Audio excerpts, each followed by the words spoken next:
तर तुम्ही बघू शकता, ही बघा मी शेगलाची भाजी घेऊन आले. आता हे बघा मी साफ करेन आणि व्यवस्थित हे करू. हे बघा मी आज शेगलाची भाजी बनवणार आहे. ही गावावरून आणली आहे.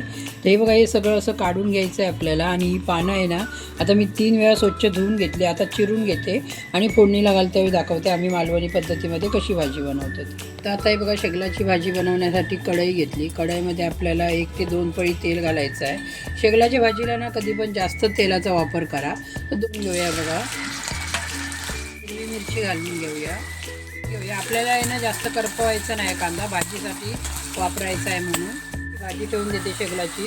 थोडी आपल्याला चिरून घ्यायची आहे. हे बघा त्याची सर्व घालून घ्यायची. झाकण ठेवते आणि 2 मिनटं शिजून घेते. झाकण काढून घेते मी. बघा अशी भाजी बनवायची असते. आता आपण मिक्स करूया. हा बघा मग कांदा पण करपतो व्यवस्थित, म्हणजे शिजतो कांदा. हे बघा आता असं ढवळून घ्यायची व्यवस्थित. आणि आता चवीनुसार आपण मीठ आणि खोबरं घालून घेऊया. आता हे बघा खोबरं घालून घेऊया आपण. खोबरं जरा जास्तच घालायचं. शेगलाच्या भाजीत ना खोबरं कांदा जास्त वापर करायचा. ते बघा व्यवस्थित ही भाकरीबरोबर, भाताबरोबर, चपातीबरोबर छान बनते भाजी. मीठ घालून घेते चवीनुसार. आता हे बघा चवीनुसार आपण मीठ घालून घेऊया. आणि ही गावी भाजी आहे ना फुकट मिळते मस्तपैकी खायला. हे बघा आमच्या घरीच शेगूल आहे.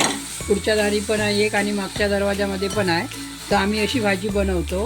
आता गावी गेली तिथून मी घेऊन आली. हे बघा मस्तपैकी भाजी बनवून तयार झाली की नाही. हे बघा बघू शकता तुम्ही. बघा भाजी बनवून ही बघा तयार झाली. ही बघा हां ही भाजी आता तुम्ही चपातीबरोबर, भाकरीबरोबर, भाताबरोबर कशाबरोबर पण खावा.